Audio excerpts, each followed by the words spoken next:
ನಮಸ್ತೆ ಕರ್ನಾಟಕ, ಮತ್ತೊಮ್ಮೆ ಜಾಗೃತಿಸ್ ಕಿಚನ್ ವರ್ಲ್ಡ್ಗೆ ಸುಸ್ವಾಗತ. ನಾನು ಇವತ್ತಿನ ವಿಡಿಯೋದಲ್ಲಿ ನಮ್ಮ ಹಳ್ಳಿಗಳಲ್ಲಿ ಮಾಡುವಂತಹ ಅಲಸಂದೆ ಕಾಳಿನ ಬಸ್ಸಾರು ಹೇಗ್ ಮಾಡೋದು ಅಂತ ತೋರಿಸ್ಕೊಡ್ತಾ ಇದ್ದೀನಿ. ಈ ಬಸ್ಸಾರಂತೂ ಮುದ್ದೆ ಅನ್ನದ ಜೊತೆ ಬೆಸ್ಟ್ ಕಾಂಬಿನೇಷನ್ ಅಂತಾನೆ ಹೇಳ್ಬೋದು. ಅತಿ ಕಡಿಮೆ ಸಮಯದಲ್ಲಿ ರುಚಿಯಾಗಿ ಮಾಡ್ಬೋದಾದಂತ ಈ ಬಸ್ಸಾರ್ಗೆ ಬೇಕಾಗಿರುವಂತ ಇಂಗ್ರೀಡಿಯೆಂಟ್ಸ್ನ ನೋಡ್ಕೊಂಡು ಬರೋಣ. ನಾನಿಲ್ಲಿ 250 ಗ್ರಾಮ್ಸ್ ಅಷ್ಟು ಒಣ ಅಲಸಂದೆ ಕಾಳನ್ನ ತಗೊಂಡಿದ್ದೀನಿ. 3-4 ಮೀಡಿಯಂ ಸೈಜ್ ಈರುಳ್ಳಿನ ಕಟ್ ಮಾಡಿ ಇಟ್ಕೊಂಡಿದ್ದೀನಿ. 1 ಕಪ್ ಅಷ್ಟು ಫ್ರೆಶ್ ಆಗಿರುವಂತ ತೆಂಗಿನಕಾಯಿ ತುರಿನ ತಗೊಂಡಿದ್ದೀನಿ. ಚಿಕ್ಕ ನಿಂಬೆಹಣ್ಣು ಗಾತ್ರದಷ್ಟು ಹುಣಸೆ ಹಣ್ಣನ್ನ ನೆನೆಸಿಟ್ಕೊಂಡಿದ್ದೀನಿ. 3-4 ಟೇಬಲ್ ಸ್ಪೂನ್ ಅಷ್ಟು ಎಣ್ಣೆನ ತಗೊಂಡಿದ್ದೀನಿ. ಸ್ವಲ್ಪ ಕರಿಬೇವಿನ ಸೊಪ್ಪು, 2-3 ಒಣಮೆಣಸಿನ್ಕಾಯಿ, ಸ್ವಲ್ಪ ಕೊತ್ತಂಬರಿ ಸೊಪ್ಪನ್ನ ತಗೊಂಡಿದ್ದೀನಿ. 7-8 ಒಣಮೆಣಸಿನ್ಕಾಯಿನ ತಗೊಂಡಿದ್ದೀನಿ. 1 ಗಡ್ಡೆ ಬೆಳ್ಳುಳ್ಳಿನ ಸಿಪ್ಪೆ ತೆಗೆದು ಇಟ್ಕೊಂಡಿದ್ದೀನಿ. ಸಾಸಿವೆ ಜೀರಿಗೆ ತಗೊಂಡಿದ್ದೀನಿ. 1 ಟೇಬಲ್ ಸ್ಪೂನ್ ಅಷ್ಟು ಜೀರಿಗೆನ ತಗೊಂಡಿದ್ದೀನಿ. ನಾನೀಗ ಕುಕ್ಕರ್ಗೆ ತೊಳೆದಿಟ್ಕೊಂಡಿರೋಂಥ ಒಣ ಅಲಸಂದೆ ಕಾಳನ್ನ ಸೇರಿಸ್ಕೊತಾ ಇದ್ದೀನಿ. ನಂತರ ಇದಕ್ಕೇನೆ ರುಚಿಗೆ ತಕ್ಕಷ್ಟು ಉಪ್ಪನ್ನ ಸೇರಿಸ್ಕೊಂಡು 1-1.5 ಲೀಟರ್ ಅಷ್ಟು ನೀರನ್ನ ಹಾಕ್ಕೋತಾ ಇದ್ದೀನಿ. ನಂತರ ಕುಕ್ಕರ್ ಲಿಡ್ನ ಕ್ಲೋಸ್ ಮಾಡಿ 3 ವಿಷಲ್ ಹಾಕಿಸ್ಕೊತಾ ಇದ್ದೀನಿ.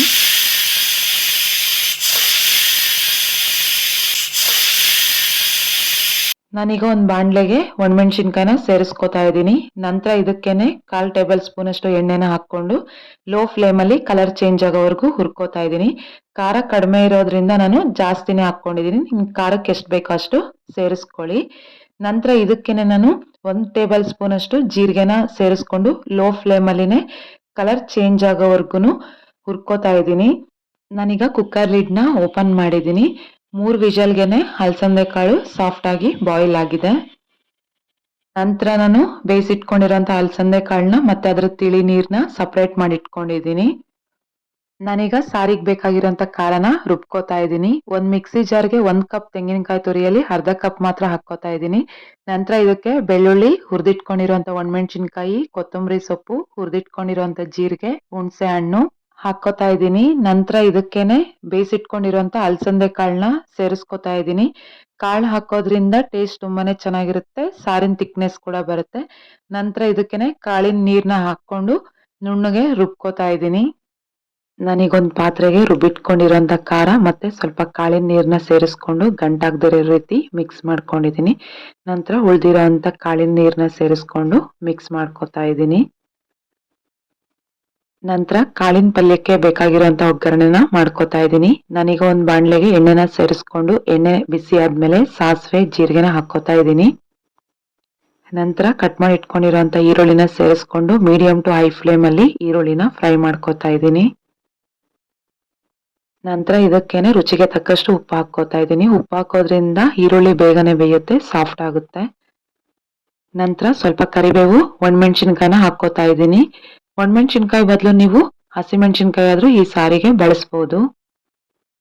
ನಾನಿಲ್ಲಿ 2-3 ನಿಮಿಷ ಈರುಳ್ಳಿ ಸಾಫ್ಟ್ ಆಗೋವರೆಗೂ ಫ್ರೈ ಮಾಡ್ಕೊಂಡಿದ್ದೀನಿ. ನಾನಿಲ್ಲಿ ಪಲ್ಯಕ್ಕೆ ಮಾಡಿಟ್ಕೊಂಡಿರುವಂತ ಒಗ್ಗರಣೆನ ಸಾರಿಗೆ ಸ್ವಲ್ಪ ಹಾಕೋತಾ ಇದ್ದೀನಿ. ನೀವು ಬೇಕು ಅಂದ್ರೆ ಸಪ್ರೇಟ್ ಆಗಾದ್ರೂ ಒಗ್ಗರಣೆನ ಹಾಕೋಬಹುದು. ನಂತರ ಉಳಿದಿರೋಂಥ ಒಗ್ಗರಣೆಗೆನೆ ಕಾಳನ್ನ ಸೇರಿಸ್ಕೊಂಡು ಮಿಕ್ಸ್ ಮಾಡ್ಕೋತಾ ಇದ್ದೀನಿ. ನಂತರ ಪಲ್ಯಕ್ಕೆ ಉಳಿದಿರೋಂಥ ತೆಂಗಿನಕಾಯಿ ತುರಿನ ಸೇರಿಸ್ಕೊಂಡು ಲೋ ಫ್ಲೇಮಲ್ಲಿ 1/2 ನಿಮಿಷ ಮಿಕ್ಸ್ ಮಾಡ್ಕೋತಾ ಇದ್ದೀನಿ. ಕೊತ್ತಂಬರಿನ ಇಷ್ಟಪಡೋರು ಸಹ ಈ ಟೈಮಲ್ಲಿ ಸೇರಿಸ್ಕೋಬಹುದು. ನಾನೀಗ ಸ್ಟವ್ನ ಆಫ್ ಮಾಡಿಕೊಂಡು ಸರ್ವಿಂಗ್ ಪ್ಲೇಟ್ಗೆ ಹಾಕೋತಾ ಇದ್ದೀನಿ.